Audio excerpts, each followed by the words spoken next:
Hello guys, welcome back to Ritu's world. আশা করছি সবাই খুব ভালো আছো। তো গাইস, এই ভিডিওটা হচ্ছে আমার মহাশিবরাত্রির ভিডিও, কিন্তু আমি অনেক লেটে আপলোড করছি। তার কারণ হচ্ছে এটা এডিট করতে একটু টাইম লাগছে, মানে আমি এডিট করার টাইম পাইনি, যার কারণে আমার ভিডিওটা অনেক লেটে আপলোড করছি। তার জন্য সরি, তোমরা আমার ভিডিওটা পুরো দেখো গাইস।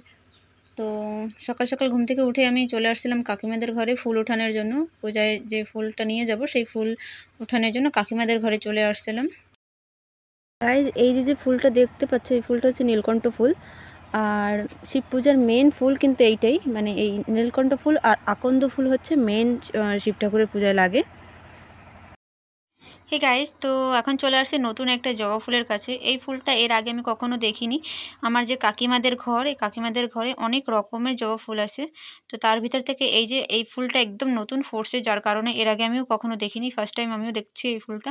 তো ভাবলাম তোমাদের সঙ্গে শেয়ার করি। তোমরা কে কে দেখেছো এই ফুলটা কমেন্ট করে জানাবে। গাইজ, এই ফুলগুলো দেখো, এই ফুলগুলো অনেক রকমের আছে। হোয়াইট কালার বলো, পিঙ্ক কালার বলো, ইয়েলো কালার বলো, অরেঞ্জ কালার বলো। তো তার মধ্যে থেকে কাকিমা বাড়ি এই রেড কালার, একদম রেড ম্যারুন কালারের এই ফুলগুলো রয়েছে। এই ফুলগুলো দেখতে খুব সুন্দর হয়। গন্ধটা অত বেশি একটা ভালো না, কিন্তু দেখতে খুব সুন্দর। কালারটা অনেক সুন্দর কালার এই ফুল গাছের, মানে এই ফুলের। হে গাইজ, তো দেখো আমি এত এত ফুল নিয়ে আসছি, আমি ঘরে চলে আসছি। তো গাইজ, এরপরে আমি কিছু মার পুরনো কাপড় সেগুলো সব রোদে ফেলেছি। তার কারণ হচ্ছে এর ভিতরে পিঁপড়ে বাসা বানিয়ে ফেলেছে। তো এর ভিতর দিয়ে আমি এখন একটা কাপড় নিয়ে নিচ্ছি, কিছু কাজ করব তার জন্য। এই কাজটা অনেক আগে থেকে করবো ভাবছিলাম, কিন্তু ক্যালেসে যাই, তার কারণে আর হয়নি। তো আজকে টাইম আছে, তাই ভাবলাম আজকে কাজটা করি। আমি কিছু বানাবো, তার জন্য আমি এই কাপড়টা এখন কাট করছি। গাইস, আজকে আমি ভাবছিলাম যে আমি ফাস্টিং রাখবো, কিন্তু কালকে থেকে আমার এত বেশি তবিয়তটা খারাপ রয়েছে যে আমি এখন আর ফাস্টিং রাখতে পারবো না। তাই আমি সেদ্ধ ভাত খেয়ে জলটা ঢালবো আজকে ভগবানের মাথায়। মেন হচ্ছে ভক্তি থাকা দরকার মনে। তো এখন যেহেতু আমার সমস্যা রয়েছে, তাই আমি ফাস্টিংটা রাখতে পারছি না। তো এখন যাব আমি, দেখি কি আসে ফ্রিজে, সেগুলো সেদ্ধ দেবো, তারপরে সে দিয়ে ভাত খাবো। গাইজ, এখানে রয়েছে ভেন্ডি, আর এই ভেন্ডিগুলো নিয়ে নেবো আমি এখন সেদ্ধ দেওয়ার জন্য। গাইজ, এখানে অসুবিধা বলতে আমার 2 দিন থেকে অনেক বেশি জ্বর ছিল। তো গাইজ, এই যাচ্ছে আমার ভাত আর ভেন্ডি সেদ্ধ, এটা আমি খেয়ে এখন তারপরে খাবো ওষুধ। তো তোমরা দেখো, আগে কন্টিনিউ। গাইজ, এখানে ভাত খেয়ে আমি চান করে আমি একটু স্টিচিং করতে বসে পড়েছিলাম। যে কাপড়টা আমি কাট করে রেখেছিলাম সেই কাপড়টা আমি এখানে স্টিচিং করছিলাম। আমি জ্বর নিয়ে স্টিচিং করছি, এর কারণ হচ্ছে আমার শিবরাত্রির পরের দিন আমার দিদির ঘরে যাওয়ার কথা ছিল আমার। তো ওইখানে যাওয়াটা অনেক ইম্পর্টেন্ট ছিল, যার কারণে আমি এই স্টিচিংটা এখনই করছিলাম। কারণ কি, আমি টাইম পাই না, ক্লাসে যাই, তার জন্য। হে গাইজ, তো আমার যা স্টিচিং করা ছিল তা সব হয়ে গেছে। এখন আমি রেডি। তো আমি রেডি হয়ে আসি, তারপরে তোমাদের সঙ্গে কথা বলছি। হে গাইজ, তো আমি ফুল রেডি হয়ে গেছি, আর আমার ফুল লুক আমি আমার ফ্রেন্ডের ঘরে গিয়ে তারপরে তোমাদের দেখাচ্ছি। কারণ এখন অনেক বেশি লেট হয়ে গেছে, আমার মা আমাকে রেখে চলে গেছে। তো তার জন্য আমি আগে আমার ফ্রেন্ডের ঘরে যাই, তারপরে তোমাদের সঙ্গে কথা বলি। হে গাইজ, তো আমি আমার ফ্রেন্ডের ঘরে চলে আসছি, আর আজকে আমার ফ্রেন্ডের সঙ্গে আমি তোমাদেরও ইন্ট্রোডাকশন করাবো। তো আচ্ছা, ঠিক আছে। তো এই যে হচ্ছে আমার ফ্রেন্ড। ও আজকে শাড়ি পরার কথা বলছিল, কিন্তু আমাকে ধোকা দিতেছিল আসলে মোমেন্টে। আরে সরি। তো ঠিক আছে, চলো তোমরা কন্টিনিউ দেখো। তো আমরা এখন বেরোবো, লেট হয়ে গেছে অনেক বেশি, এখনই মানে বাস চলে আসবে। তো তার জন্য আমাদের এখন বেরোনো দরকার। তো চলো, দেখা হচ্ছে পূজার ওখানে গিয়ে।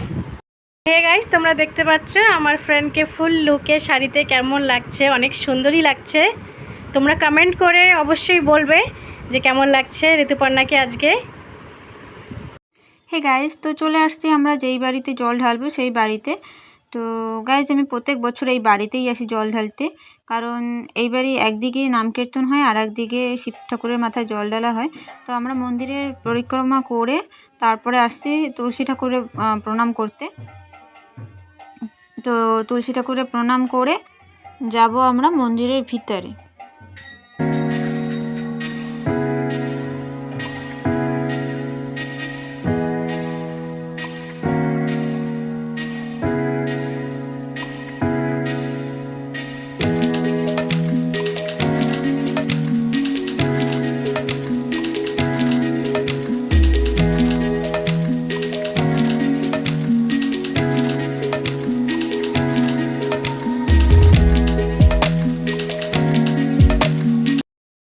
সারা জায়গায় প্রণাম করে আমরা একটু কীর্তন শোনার জন্য বসে পড়ি এখানে।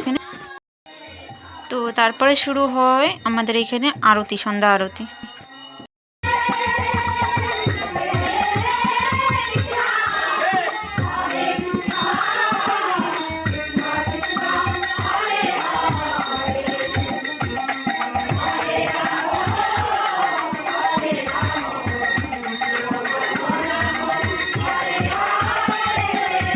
হে গাইস, তো সন্ধ্যা আরতি শেষ হওয়ার পর আমরা একটু সময় কীর্তন শুনি, তারপরে দেখি যে দল এক্সচেঞ্জ হচ্ছিল। তো আমি ভাবলাম যে আমি এই ক্লিপটা ফুল নিই। তার কারণ হচ্ছে অনেক মানুষে জানে না যে দল কিভাবে এক্সচেঞ্জ হয়।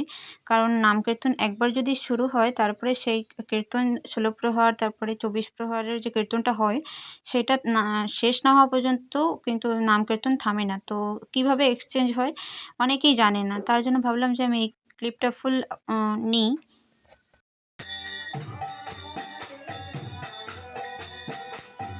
গাইজ, তোমরা এখানে দেখতে পাচ্ছ যে দলেরা নাচ করে করে কত সুন্দর গান গাচ্ছিল, মানে কীর্তন করছিল। তো আমরা এই কীর্তন অনেক বেশি এনজয় করছিলাম এখানে বসে। তো তার জন্য ভাবলাম যে তোমাদের সঙ্গে একটু শেয়ার করি।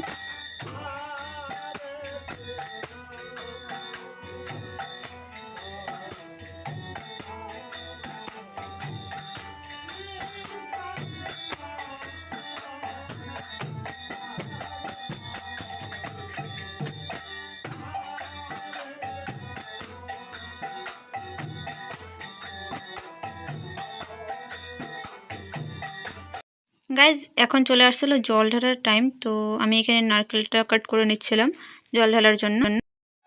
গাইজ, এখানে আমি আমার ফ্রেন্ড সবাই মিলে লাইনে দাঁড়িয়েছিলাম জল ঢালার জন্য, কারণ কি এখানে অনেক বেশি ভিড় হয় জল ঢালার সময়। গাইজ, আমরা 1 ঘন্টা লাইনে দাঁড়ানোর পর তারপরে আমাদের মৌকা আসছে জল ঢালার। তো আমি এখানে আমার যত পূজার সামান সেসব নিয়ে বসে পড়েছিলাম পুজো দেওয়ার জন্য। তো তোমরা কন্টিনিউ দেখো।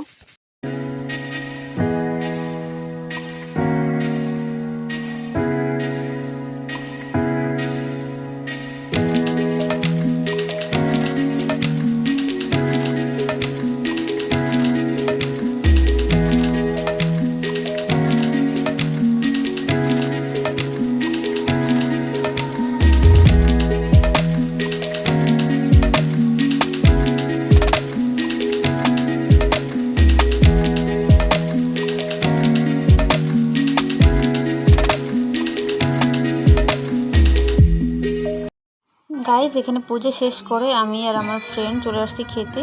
তো এরপরে ভাত খাওয়ার পরে আর দাঁড়াবো না বেশিক্ষণ, চলে যাবো আমি ঘরে। গাইস, তো আমি ঘরে চলে আসছি আর এখন বাজে 11:30, রাত 11:30, আর আমি এখন ঘরে আসছি।